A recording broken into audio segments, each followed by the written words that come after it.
हिंदू धर्म के रंगीन ग्रंथों में ब्रह्मांड के रक्षक भगवान विष्णु अपने 10 अवतारों के लिए प्रसिद्ध हैं। हर अवतार में वो धरती पर आकर बुराई को खत्म करके अच्छाई स्थापित करते हैं। इनमें से मत्स्य अवतार, जहां विष्णु जी मछली का फॉर्म धारण करते हैं, पहला और सबसे आकर्षक कहानियों में से एक है। मत्स्य की कहानी हेड दैवीय इंटरवेंशन की कहानी नहीं है, बल्कि एक गैवरिया रूपक है जो सृजन, संरक्षण और समय के साइकिलीय प्रकृति को रेट शाता है। यह विश्वास डिवोटिडी और यूनिवर्सीय नाटक में छोटे से छोटे प्राणी की भी महत्वपूर्ण भूमिका होने की क्षमता पर प्रकाश डालता है। मत्स्य के महत्व को समझने के लिए हमें पहले हिंदू ब्रह्मांड विज्ञान में सृजन और विनाश के ब्रह्मांडीय चक्र को समझना होगा। यह चक्र ब्रह्मा, विष्णु और शिव की त्रिमूर्ति द्वारा संचालित होता है, जो सृजन, संरक्षण और विनाश के देवता हैं। ऐसा माना जाता है कि ब्रह्मांड सृजन, संरक्षण और विघटन के आवधिक चक्रों से गुजरता है। यह चक्र अनंत काल तक चलता रहता है, जिसमें हर युग के अंत में एक नई शुरुआत होती है।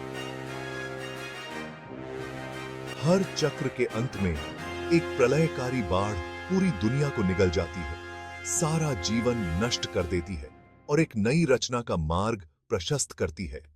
यह बाढ़ इतनी विनाशकारी होती है कि यह पूरी पृथ्वी को जलमग्न कर देती है। ऐसी ही एक आसन्न बाढ़ के दौरान भगवान विष्णु ने मत्स्य का रूप धारण किया था। मत्स्य अवतार में विष्णु ने एक विशाल मछली का रूप लिया। दुनिया विनाश के कगार पर थी और सभी ज्ञान और बुद्धि के स्रोत, पवित्र वेद, हमेशा के लिए खो जाने के खतरे में थे। यह स्थिति अत्यंत गंभीर थी, क्योंकि वेदों का ज्ञान मानवता के लिए अनमोल था। मत्स्य के रूप में विष्णु का उद्देश्य दुगुना था: वेदों को बुराई के चंगुल से बचाना और धर्मी लोगों को विनाशकारी बाढ़ से बचाना। इस प्रकार मत्स्य अवतार ने न केवल पवित्र ग्रंथों को सुरक्षित रखा, बल्कि मानवता के भविष्य को भी सुनिश्चित किया। जैसे जैसे विघटन का समय निकट आया, ब्रह्मांड का संतुलन बिगड़ गया। मूसलाधार टिमिश धरती को लगातार बहा रही थी। नदियां उफान पर थीं और समुद्र फूल रहे थे। अपने रास्ते में आने वाली हर चीज को स्वॉलोजने की धमकी दे रहे थे। दुनिया एक भयंकर बाढ़ में डूबने वाली थी, एक यूनिवर्सीय रीसेट बटन जो सब कुछ साफ कर देगा। मनुष्यों के दिल दहल गए जब उन्होंने प्रकृति के क्रोध को देखा। अंत निकट लग रहा था और एसेंसी आशा खो गई थी। अंधेरे के इस समय में भगवान विष्णु ने अपनी रचना की दुर्दशा को देखते हुए इंटरवेंशन करने का फैसला किया। समुद्र के किनारे एक राज्य में सत्यव्रत नाम का एक दारमाई और भक्त राजा रहता था। अपनी दारमा परायणता और अटूट विश्वास के लिए जाने जाने वाले सत्यव्रत भगवान विष्णु के अनन्य भक्त थे। जैसे जैसे बाढ़ का पानी बढ़ता गया, उनके राज्य और उनकी प्रजा को खतरा होता गया, सत्यव्रत ने मोक्ष के लिए प्रार्थना की। सत्यव्रत को पता नहीं था कि उनकी प्रार्थना सुन ली गई है। भगवान विष्णु ने उन्हें संरक्षण की दिव्य योजना में महत्वपूर्ण भूमिका निभाने के लिए चुना था।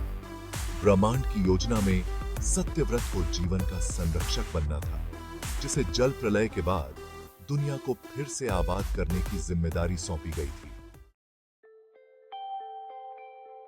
एक दिन जब सत्यव्रत नदी में अपने नित्य कर्म कर रहे थे, तो एक छोटी सी मछली उनके हाथ में आ गई। करुणा से प्रेरित होकर सत्यव्रत ने उस छोटे से प्राणी को अशांत पानी से बचाने का फैसला किया और उसे वापस अपने महल ले गए।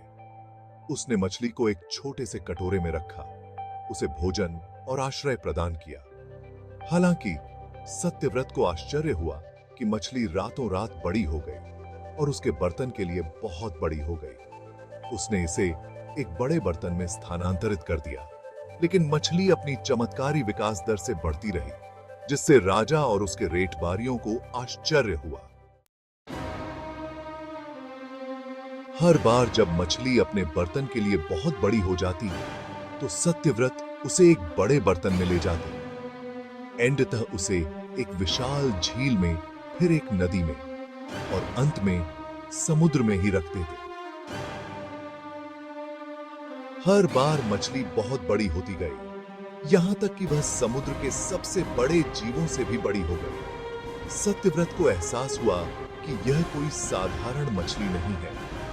उन्होंने इस असाधारण प्राणी में भगवान विष्णु की दिव्य उपस्थिति को पहचान लिया और आसन्न तबाही से स्लीव ग्रेटिशन और सुरक्षा की तलाश में उनके सामने साष्टांग प्रणाम किया।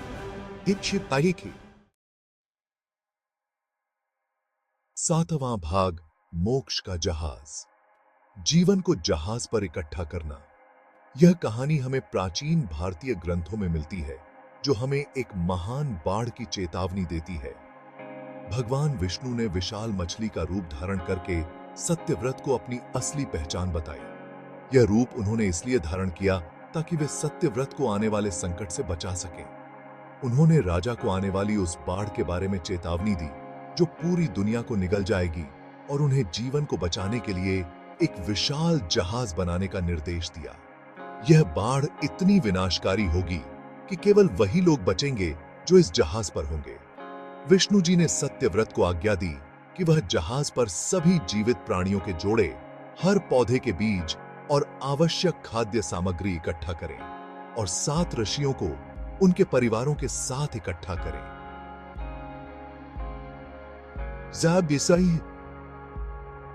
ये ऋषि अपने ज्ञान और तपस्या के लिए जाने जाते थे और उनका साथ इस यात्रा में महत्वपूर्ण था। विष्णु के निर्देशों का पालन करते हुए सत्यव्रत ने एक विशाल जहाज के निर्माण का निरीक्षण किया, जो बाढ़ के प्रकोप का सामना करने के लिए पर्याप्त मजबूत था। यह जहाज न केवल मजबूत था, बल्कि इसमें सभी आवश्यक सुविधाएं भी थीं। जैसे ही स्वर्ग ने अपना प्रकोप दिखाया, आसमान में काले बादल छा गए और तूफानी हवाएं चलने लगी और दुनिया जलमग्न हो गई। प्राचीन शहर पानी में डूब गए और जीवन अस्त व्यस्त हो गया। सत्यव्रत कुछ चुने हुए लोगों के साथ जहाज पर चढ़ गए, जो अब उनकी एकमात्र आशा थी। उनकी आशा जीवित रहने के वादे से चिपकी हुई थी। वे जानते थे कि यह यात्रा कठिन होगी, लेकिन उनके पास भगवान विष्णु का आशीर्वाद था। 8वां भाग, हयग्रीवा की चोरी। पवित्र वेद संकट में जब बाढ़ दुनिया पर कहर बरपा रही थी, हयग्रीवा नामक एक दुष्ट राक्षस ने ब्रह्मांड को अनंत अंधकार में डुबाने का अवसर देखा। हयग्रीवा ने अपने घोड़े जैसे सिर और अराजकता की प्यास के साथ भगवान ब्रह्मा से पवित्र वेदासों को चुरा लिया, जबकि सृष्टिकर्ता भगवान गेवेरी समाधि में थे। ज्ञान और यूनिवर्सीय व्यवस्था के सार वाले वेद अब बुराई के चंगुल में थे। उनका नुकसान दुनिया को अनॉलेजता के अथाह कुएं में डुबो देगा। बाढ़ के बाद एक नई प्रबुद्ध रचना की संभावना को खतरे में डाल देगा। 9वां भाग, विष्णु की विजय। वेदों को पुनः प्राप्त करना, बाढ़ का अंत।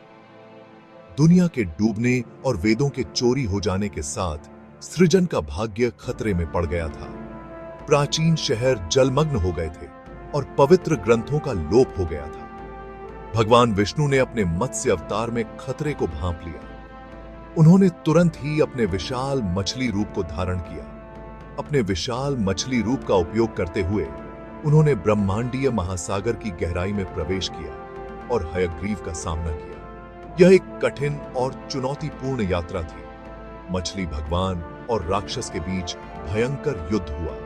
यह युद्ध समुद्र की गहराइयों में हुआ, जहां दोनों ने अपनी पूरी शक्ति का प्रदर्शन किया।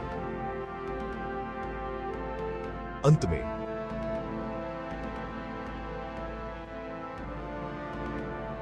विष्णु ने दिव्य शक्ति का प्रदर्शन करते हुए हयग्रीव को मार डाला और चोरी हुए वेदों को राक्षस के चंगुल से पुनः प्राप्त कर लिया।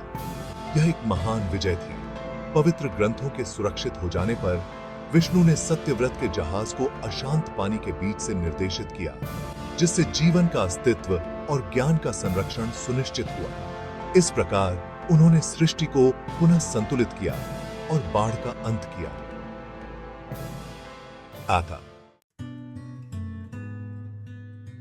10वां भाग, मत्स्य की विरासत, मानवता के लिए लेसन्स। मत्स्य की कहानी केवल दैवीय इंटरवेंशन की कहानी नहीं है, बल्कि सिंबलवाद और नैतिक शिक्षाओं से भरपूर एक गेवरिया रूपक है। यह हमें समय की साइकिलीय प्रकृति, परिवर्तन की अनिवार्यता और जीवन के उतार डाउन्स के अनुकूल होने के इंपॉर्टेंस की याद हाटसाता है। वेदासों को बचाने के मत्स्य के कार्य से ज्ञान, बुद्धि और मानवता की बेहतरी के लिए उनके संरक्षण के इंपॉर्टेंस पर प्रकाश पड़ता है। सत्यव्रत का अटूट विश्वास और ईश्वरीय इच्छा के प्रति कमांडेड कार्यता उन सभी के लिए प्रेरणा का काम करते हैं जो विपत्ति के समय में स्ल्यूग्रिटिशन और सुरक्षा चाहते हैं। मत्स्य अवतार अपने सार